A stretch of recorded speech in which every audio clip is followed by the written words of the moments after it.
Good morning to all of you friends. Today we come back another sessions that is a fundamental right. अगर fundamental right के बारे में हम बात करें जिसको कि हिंदी में मौलिक अधिकार भी बोला जाता है, आप में से बहुत ऐसे लोग होंगे जो कि शायद इसके बारे में नहीं जानना चाहते होंगे, लेकिन ये हमारा राइट है, ठीक है।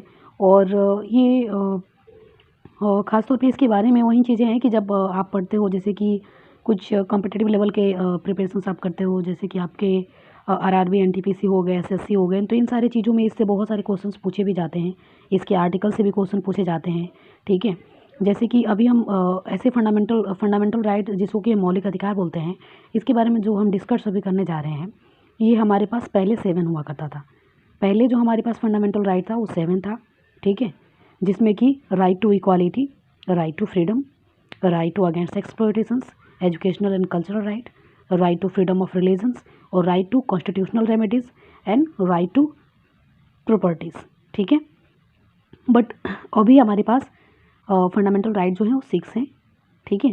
तो जैसा कि आप देख रहे हैं इसमें कि हमने जो है लिखा है यहाँ पे, पहला जो हमारा राइट टू इक्वालिटी, दूसरा जो राइट टू फ्रीडम, तीसरा राइट टू अगेंस्ट एक्सप्लॉयटेशंस, चौथा एजुकेशनल एंड कल्चरल राइट, पांचवा जो हमारा है right to freedom of religion, और 6 नंबर पे हमारा जो था वो राइट टू प्रॉपर्टी था, जिसको कि डिलीट कर दिया गया है। अभी हमारे पास जो 7 फंडामेंटल राइट था वो अभी हमारे पास कितने हैं, 6 फंडामेंटल राइट है, ठीक है।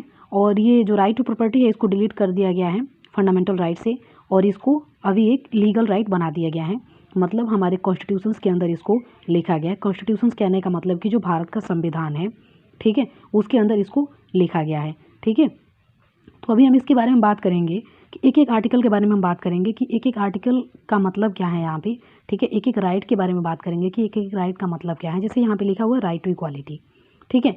तो राइट टू इक्वालिटी की जब भी हम बात करते हैं तो राइट मतलब कि हमारे पास अधिकार है इक्वालिटी की। इक्वालिटी कहने का मतलब होता है कि जब भी हम बात करते हैं इक्वालिटी की, तो इक्वालिटी कहने का मतलब कि सिटीजन्स, चाहे वो बैकग्राउंड उसका जैसे भी हो, चाहे उसका कास्ट कोई भी हो, उस सब के सब क्या है, इक्वल है, एक दूसरे की नज़र में इक्वल है, ठीक है। और गवर्नमेंट की भी नज़र में इसमें अगर राइट टू इक्वालिटी की बात करते थे, इसमें 2 सब टॉपिक आते हैं, जो हमारा एक होता है इक्वालिटी बिफोर लॉ और एक होता है इक्वल प्रोटेक्शंस फॉर ऑल, ठीक है। तो लॉ की नज़र में हम चाहे वो छोटे हो, चाहे बड़े हो, चाहे वो अमीर हो, चाहे गरीब हो, सबके सब क्या होते हैं, इक्वल होंगे। राइट टू फ्रीडम, फ्रीडम कहने का मतलब कि freedom of speech, freedom of associations, freedom of walking here and there, आप कहीं भी आ जा सकते हैं, कोई भी स्पीच बोल सकते हैं। बस वही चीज़ें हैं कि आपको कहीं भी ये चीज़ें नहीं होना चाहिए कि आपको उसके नेगेटिव इम्पैक्ट हो, कभी भी पॉजिटिव इम्पैक्ट हो तो उसके लिए कोई प्रॉब्लम नहीं है। आप पॉजिटिव इम्पैक्ट में कहीं भी आपको फ्रीडम है कि आपकी कुछ भी बोल सकते हैं, कुछ भी सुन सकते हैं, सोच सकते हैं, ठीक है। राइट टू अगेंस्ट एक्सप्लॉयटेशंस की बात करें तो राइट टू अगेंस्ट एक्सप्लॉयटेशंस कहने का मतलब है कि किसी का मतलब कि शोषण करना। शोषण करने का मतलब है कि जैसे कि हमारे पहले जब ब्रिटिशर्स थे जो इंडिया में आए थे, तो इंडियन से क्या करते थे, काम करवाया करते थे, गुलाम जैसे काम करवाते थे, और उन्हें कभी पैसे भी नहीं मिलते थे, और वो उसके प्रति अगर कुछ ऐसे बोले भी तो उनको एक्सप्लॉयट किया जाता था, ठीक है, उनको धमकाया जाता था। तो इन सारी चीज़ों को एक्सप्लॉयट करना, जो कि ऐसे चीज़ों को प्रोहिबिट किया गया कि जो 17 साल के जो हैं बच्चे हैं, जो 17 साल को, वो क्या कर सकते हैं, कोई भी इन फील्ड जैसे कंपनी वगैरह में काम नहीं कर सकते हैं, ठीक है। तो ये सारी चीज़ें हैं। Educational and cultural right, educational और कल्चरल राइट की बात करें तो एजुकेशनल के बारे में आपको पता ही है। कल्चरल राइट भी जैसे कि हमारा जो सांस्कृतिक राइट होती है, इसको भी हमसे कोई नहीं छीन सकता है, ये हमारा राइट है। Right to freedom of religion, किसी भी धर्म को हम मान सकते हैं, हम ये नहीं कर सकते हैं कि हम हिंदू है तो हम हिंदू को ही मानेंगे, मुस्लिम को नहीं मान सकते हैं।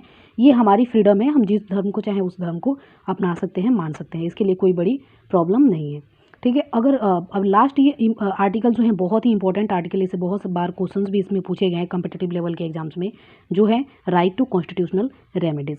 राइट टू कॉन्स्टिट्यूशनल रेमेडीज़ को जो है बी आर अम्बेडकर ने, जो कि फादर ऑफ कॉन्स्टिट्यूशन कहे जाते हैं, उन्होंने इस कॉन्स्टिट्यूशनल रेमेडीज़ को the heart and the soul of the constitutions कहा हुआ है, ठीक है। तो इन सारे राइट्स को प्रोटेक्ट करने के लिए आप सुप्रीम कोर्ट या हाई कोर्ट किसी भी कोर्ट में जा सकते हैं। अगर इन राइट में से कोई भी आपके राइट को वायलेट कर रहा है, कोई भी आपके राइट के अगेंस्ट में जा रहा है, कोई आपके ऊपर वायलेंस कर रहा है इन राइट के प्रति, तो आप इसके बारे में आपको नॉलेज होना चाहिए कि आपको ऊपर कोई भी ऐसे वायलेंस करे तो आप उसको सहने की, आपको टॉलरेशन की ज़रूरत नहीं पड़े। आप जब चाहें तब सुप्रीम कोर्ट या हाई कोर्ट कहीं भी आप इसके बारे में जा सकते हैं, जब आपको ऐसा लगता है कि आपको कोई नीचे दिखाने की कोशिश कर रहा है या आपके राइट को कोई वायलेट कर रहा है। ठीक है, तो thank you so much for watching, and if you like this video then do like, share, subscribe and rate. Thank you for watching.